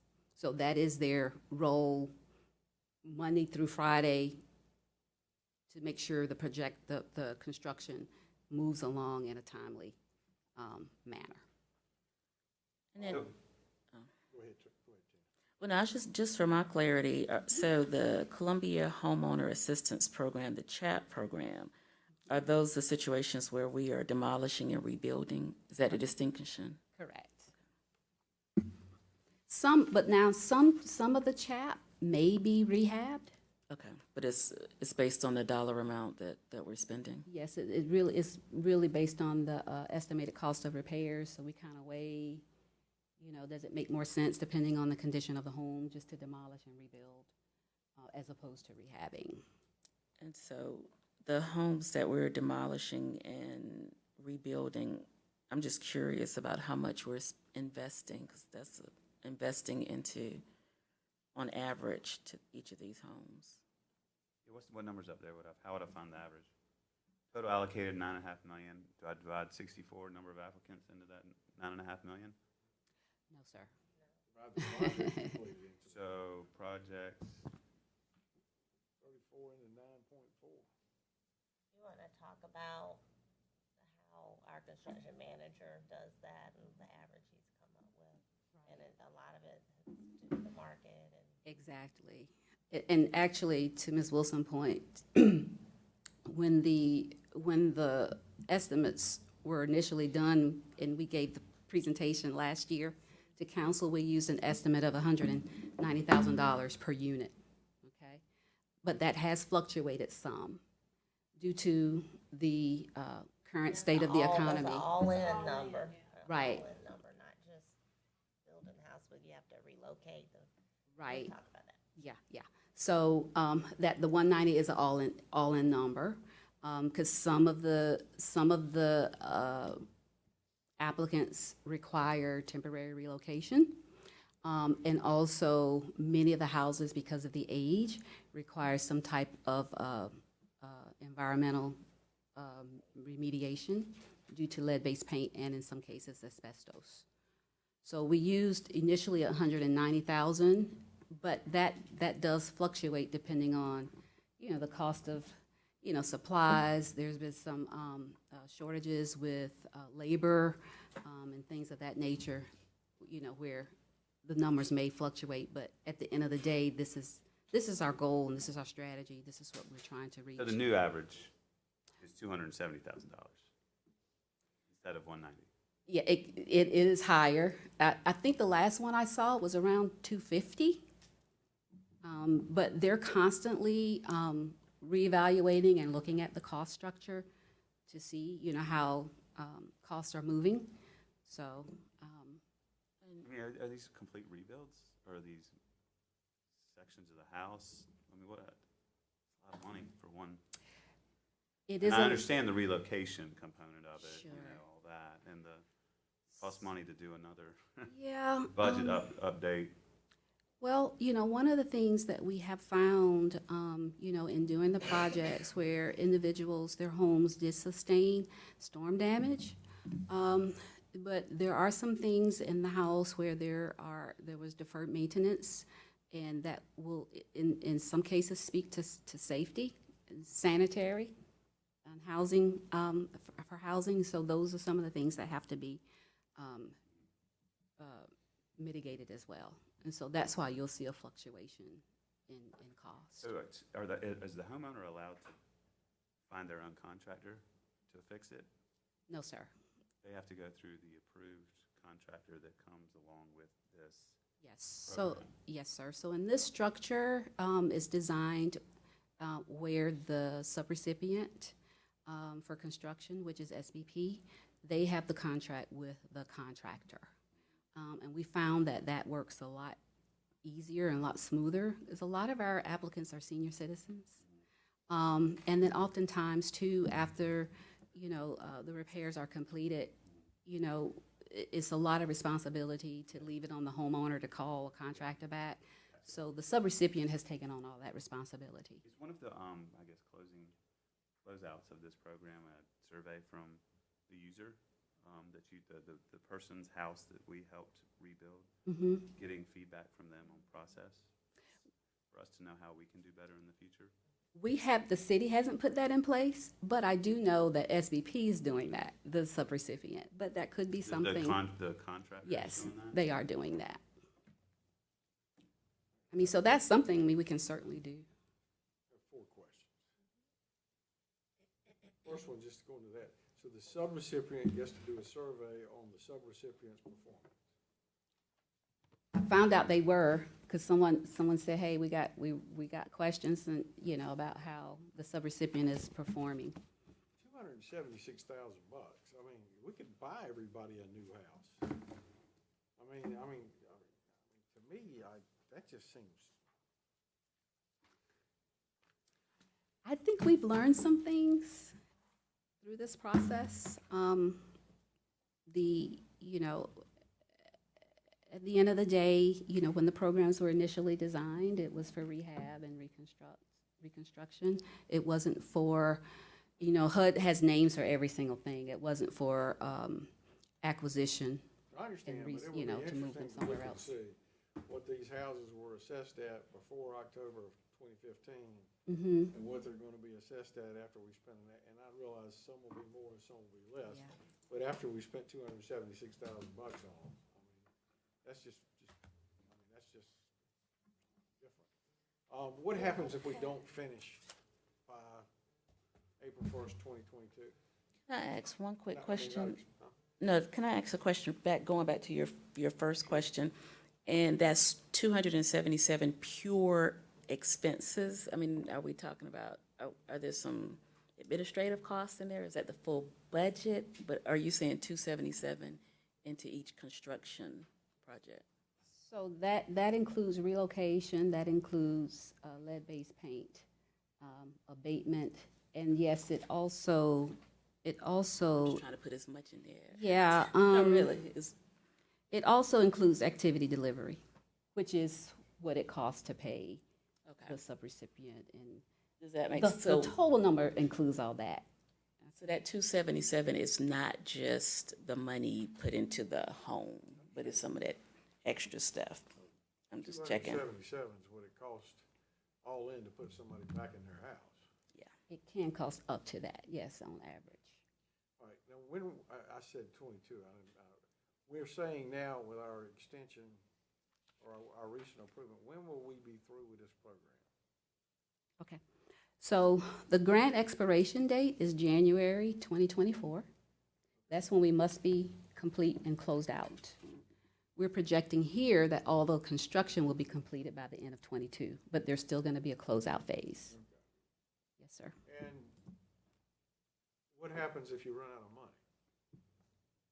So the way, What I heard you say was you estimated you're doing 10 at a time. where we are, our subrecipient is tracking that very closely. So we're tracking what's been spent, and our program manager, we're tracking what's been expended, so that we won't go over, and start on a project that we run out of money on. So we are tracking that very closely. There will be applicants not served because we will not have enough money. No, I see that. I mean, you've got 64 applicants and you're only gonna complete, projecting 34 of them. My point is, what happens if you run out of money before you finish the 34th? Who pays for that? They will award individual project, I mean, they'll bid it in groups of 10 for the reconstruction, but they'll award it based on how much funding. When the bids come in, if they need to scale back, they'll scale back. We won't make an award for more than what we have. Okay. And then who is the subrecipient on this now? It's SBP. And they're out of where? They originated out of New Orleans, and through after Katrina, and they've just grown to a large disaster response organization. They're a national company? Yes, they are. And there's nobody locally that could do this? And then my last question will be, from the OBO side, are we subjecting them to what we're trying to do on minority business involvement on these, or are these exempted from that? Most projects with federal funds are exempted from our specific programs, but there's still an encouragement of use of disadvantaged businesses. But our programs can't layer on top of federal funding. SBP, at the time of the transition of the program, was, I mean, obviously, we did a search and a process. They have administered the state's program and done a very good job with that. And at the point where we were, we needed to have some assurances that we were using someone who knew what they were So doing. you're comfortable with these? I am. You know, sometimes there's an advantage when you get to see the person who has the contract in the grocery store on the weekends. Yeah. And I do. I see them at I'm Aldi. talking about those cats that can get in their car and go back home to Texas. Right. Sometimes aren't quite as diligent Yeah. as those that have to live in amongst the community. So Rick Mcdermott is the head construction manager. He's the program manager, yes. And he is very, very engaged with me personally, and Missy and Gloria. Thus far, he's done a really good job and seems to understand the backstory of the transition and that this is urgent matter. We got to get this done and get it done right. You're gonna have to move on a little bit. Yes, sir. Okay. I just wanted to add one thing, and we won't be able to resolve it today, but I do think that we have to do something more effective with respect to the folks who won't get any work done. I know that letters went out, but I also know that the folks who call me don't understand the letter. So if we can find a more personable way, and if I have to help, that's fine too. I don't know if we need to meet with folks, but you know, people in their 70s and 80s just know the city said they were going to do something and now they can't. And a letter, I think, does not serve the purpose. So however I can assist, let me know. But we do need to, and I don't like the newspaper articles. So I think we need to tell our own story in any kind of way that we can tell it, get ahead of it. I think would be helpful to us because we don't have, I mean, we just put the information out. It is what it is, and we're trying to do our best to keep it rolling. So I think we should just say that. Yes, ma'am. So moving on to CDBG MIT, the City of Columbia's MIT Action Plan was submitted to HUD on May 1st, 2020, and approved on June 29, 2020. Currently, we have an environmental assessment for the Columbia Canal head gates that's underway. The Olympia Fire Station project team, they are performing their due diligence on land acquisition. And the procurement and contracts is finalizing the generator project engineering proposals. And so there are basically three infrastructure projects under mitigation. Total grant for the year was how much for that, without me going all the way back? The total grant awarded is $18,585,000. Now, do we get that generally every year? No, sir, that's a one-time appropriation. That's with one time. What do we Yes, sir. generally, we get anything? Not for MIT, but we do for CDBG, which we went over earlier. And This that's is our just title. disaster money. Yeah. This is just disaster. CDBG is around $1 million a year, just north of $1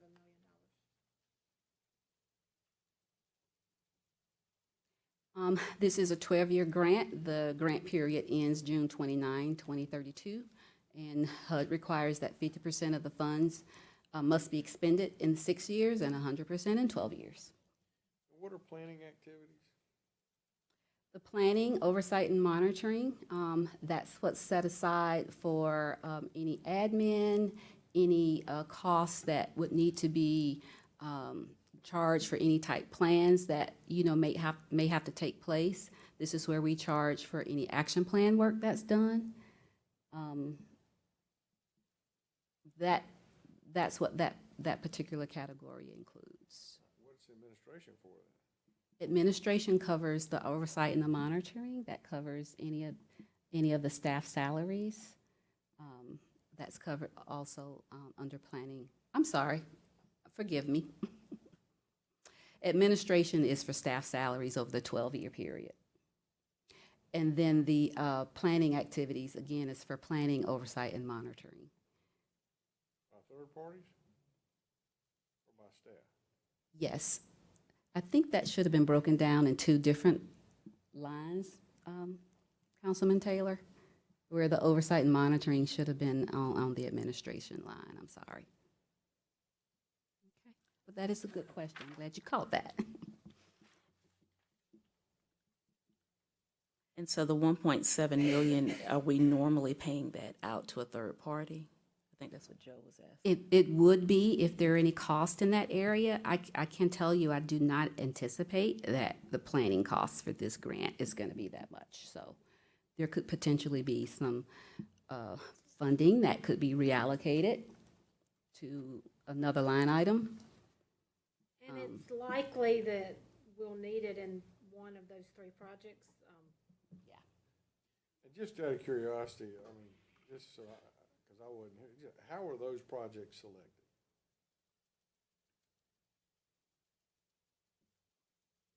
These funds came out of the disaster again, separate than DR, but mitigation resulted from the disaster.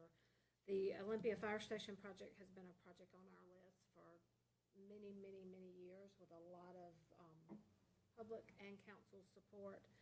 At the time, prior to receiving MIT, we only had $500,000 for that replacement.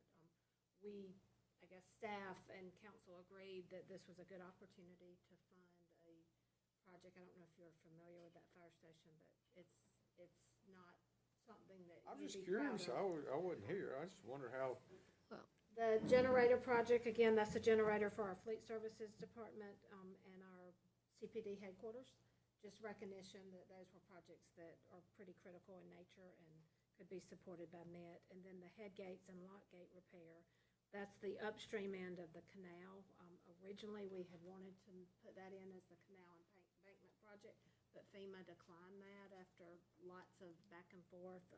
So we saw another opportunity because the way the funds could be used, we saw an opportunity to fund that with MIT. And all of those, I think it goes back to the eligibility requirements of the grant, so Right. they And- all had a tie. Right. And building resiliency in the event of any future disasters where, you know, generators will provide for, you know, electricity and things like that, you know, if you were to lose that. And then again, the Olympia Fire Station is just, All right, when will the fire station be built? Just curious. We are in the process of identifying land acquisition on the site. As soon as a site's confirmed and a price is reached, we have a HUD process to go through, which is pretty mind-boggling to many of us, of what you have to jump through to spend HUD monies on land acquisition. We're probably 6 months away from getting approval for a specific site. We do have a A&E firm already on board that as soon as we have approval for the property, they're gonna be designing. When will the canal head gates start? It's in process of being designed. We have FEMA is doing an environmental that I believe includes this project as part of the embankment project. yes. So it's in process, but we're still on the early stages of that as well. All right, And then the in generators 15 words or less. When will, we already bought the generators? That project should go out for bid in the near future. And Gloria, I don't know if you have a date on that. The generators, it's already gone out, and procurement and contracts are probably finalizing it right now. All right, we really have got to. I can wrap it up. I can. So, here's some other funding accomplishments with the other grants that we talked about, Cdbg CV. A total of $1,588,189 was awarded. That's a one-timer as well. Actually, we received two awards for the CARES Act, totaling $1,588,189.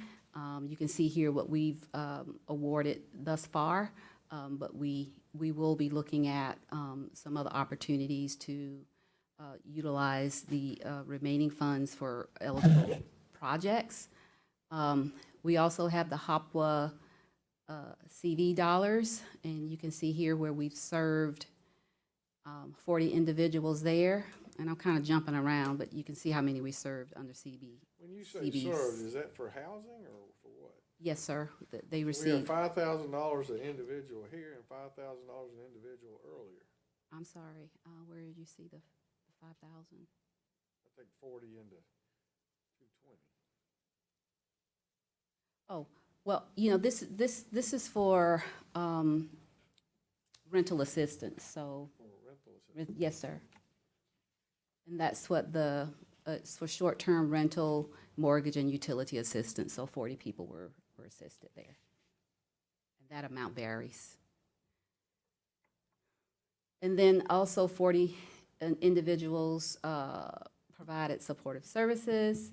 And then under Home ARP, we just recently went through that process. That's the thing we just approved. at Yes, the sir. last council meeting. So we're still we need to waiting go on through that. it today. Okay, yes, sir. Here, we're talking about some of the other impactful activities that we're going through. And here, we're talking about assisting the Columbia Housing Authority by facilitating their environmental reviews for their RADs. I always have to look up what RAD means, but it means something to CHA. So they are looking to dispose of certain sites, and they need environmental assessments to do that. And here we're showing the number of projects they need assistance with and the ones that we've already received from CHA and where we've turned it over to our consultant to begin the review. Other opportunities under single-family housing improvements for neighborhoods. We're looking at a new program, and this is hot off the press for you all to look through. But one of the things that we found over the years is that our MAP program, which stands for Maintenance Assistance Program, is just not serving individuals at the level that we know is needed today. And so we're looking at revamping our program so that we can provide more assistance through tiered assistance in various programs so that we can help individuals with certain needs. Some people only need a heating and air. Some people only need a roof. Some people need a little more rehab to their home. And quite frankly, due to the conditions of some housing, some people actually need a rebuild. And so we've done, what we've done here is put together, you know, some, Let me ask you a question. On these rebuilds, I mean, in today's world, is it not more economical and sometimes just to take the house down and purchase a different house somewhere else? I mean, I know people have sentimental values to where they live and so forth, but, I mean, you know, if it's $276,000, which was the number earlier, I mean, I'm just wondering if there's not ways for us to make a greater impact for more folks in a little bit more economical way. I think that it would, I do agree with that, but I think it would be very difficult we would have a lot of challenges with trying to move people out of their communities where they own their I know, homes. but I'm just saying that $276,000 in many cases for a house and a lot that may have only been worth, you pick the number, just doesn't make sense. I'm not disagreeing, but I think you would have people rather say, keep your money than take me away from my neighborhood, so. And what would be, I mean, that's not the average number probably on these type, the 276. I mean, what would be this would be a program similar to those we've had in the past where people apply for if they need weatherization assistance, or what are examples, I guess, Gloria, of what type minor or major repairs? I mean, you wouldn't end up spending 200 and something per house, certainly, which you would be. no, ma'am, that's why it's broken down in various different programs to show different amounts, you know, whether it include weatherization or major system replacement, you know, those are capped. On that second page, those would be some of the Yes, ma'am. potential Correct. eligible ways that an applicant Can be look at assisted. assistance. Mm-hmm. It might be $10,000 for the repair of some type of major system that they're dealing with in their household. Correct. And like I said, this is hot off the press, so if there are any comments or anything that you all, this is not official, just, I should have put draft on it, but this is something that the team has been working on because we know, based on the calls that we're receiving, there's a lot of need in the community, and we wanted to make sure, again, we looked at opportunities to, you know, assist our citizens, especially those seniors. Most of them are senior citizens, or individuals with disabilities, things of that nature, that we can help. Would this be part of the new potential action plan that you're putting together for the latest entitlement dollars, and you would specify an amount of entitlement that would go towards this potential program? It could. I don't know if we would include it in that program per se, because one of the things that we can do with our home dollars, well, it says we could use this with Cdbg or home. I mean, but it is, since we are still in the action plan process, we can budget a certain amount. If How this were you is, planning to budget then, I guess is the question. we weren't, this literally was just placed in my hand the other day, so that's something that we can discuss. I just wanted to say, moving, forward, this is So we'll have time opportunity. we'll take time to discuss this. Sure. And let me encourage you to take a look at that Marion Street high-rise. I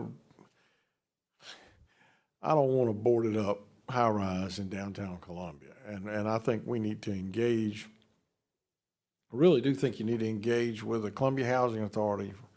What I was told a while back is that the highest and best use for that building would be for it to be sold to a private developer who would retrofit it. And looking at the programs where you were talking earlier about the ability to contribute, to broaden And when I think about what you talked about on Edisto Court, how you put some money into, it may be very well that we need to do something along the lines of whether it's mezzanine money, grant, loan contribution to make, to rehabilitate, to get that project where it's rehabilitated into usable housing. For me, it's a much higher priority for us to what's the word I'm thinking about, to recapture empty units and put them back in the market that are in town than it is right now to go build new units. An empty high-rise sends a very bad message. And I really do think if we can, that'll be one of our top priorities. And whether it's workforce housing or it goes back as senior housing or some type of, again, some type of market rate or whatever, I just really like to see us do something with that. And just to add to that too, though, Joe, so some of those other projects, we have to spend the money within a certain amount of time. So it does make it more of a priority for them because if we don't spend it, then there are consequences to the city. Good. I like for the fact that we got to spend it fast. Right, and that's what I'm just saying. So they have to build the new homes that we are working through because HUD is requiring us to. Well, in the 22-23 plan, which is what we're talking about. Right. Again, it may have to be that big boy might have to be over a course of a 2-year deal. Let's do what we can do to get that thing addressed as quickly as we can. And I think, and again, I'm not well versed in the day-to-day operations as y'all are, but I suspect that our best course of available money to do something with that building might be in the Cdbg arena. We have to see if I won't speak for them. Make sure it meets the I would HUD think, guidelines. I would think home, CDBG, you gotta spend so quickly, but if it's housing, that's another funding source, that could be considered. We'll certainly get an update, because we've worked with them on that property, not about the sale, but we're very familiar with it. We'll reach out to them. I understand. This is our last frame, but, here we're just talking about the home NOFA that, we're putting together, to issue soon. Also, we will evaluate the employee loan program for sustainability. We'll also offer more affordable housing loans to promote home ownership, by providing first mortgage loans and second mortgage loans subsidized with forgivable provisions based on affordability requirements. Also issue an RFP for the King Street redevelopment for home ownership, and then work with leadership as feasible to address homelessness. So that's our presentation, and we do thank you for your time and look forward to future discussions. Thank you. Thank you. Thank you. And Joe We're wanted to do looking 3 at schedules departments. for May 17th at 10 a.m. for a follow-up meeting. May 17th. Yeah, the reason is the follow-up. What I'd like to do is hear 2 things to just kind of restrict that follow-up meeting so doesn't last quite as long, is to, number one, the economic development business activity. Make sure everybody's familiar with that. And we have a city council meeting that day. Yes. So if we're fairly close along and Mrs. Wilson has maybe sent some memos around, we'll go over it that morning and she can brief the whole council on it that same day. Is that okay with you? That's fine. Did you want to do OBO that day, or this is just on that?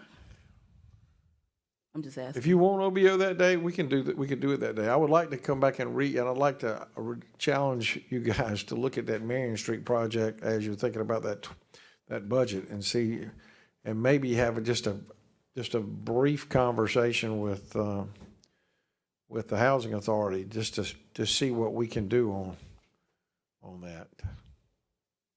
And we'll just kind of limit the discussion to the OBO presentation, the briefing on the economic development, or proactive business steps, let's call it that, and then just some little bit more thought on that high rise.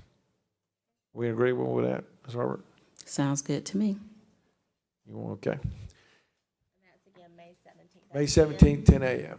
Thank you. And Erica, you're putting that on all of the calendars? Thank you. Yeah, just so you know, there's an administrative policy meeting at 2 that day and a city council meeting at 4.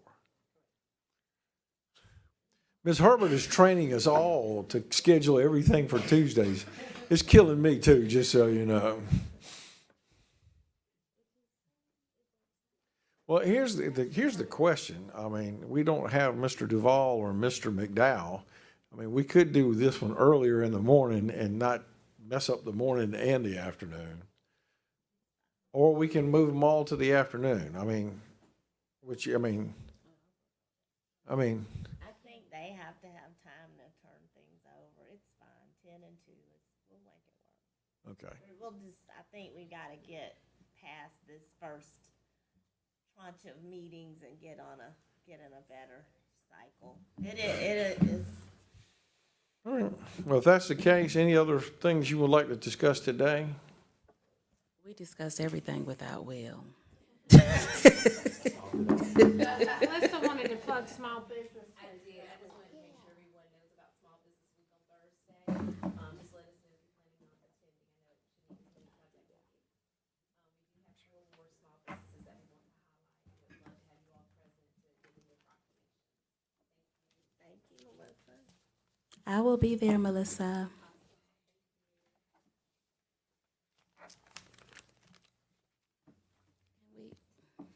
Adjourned.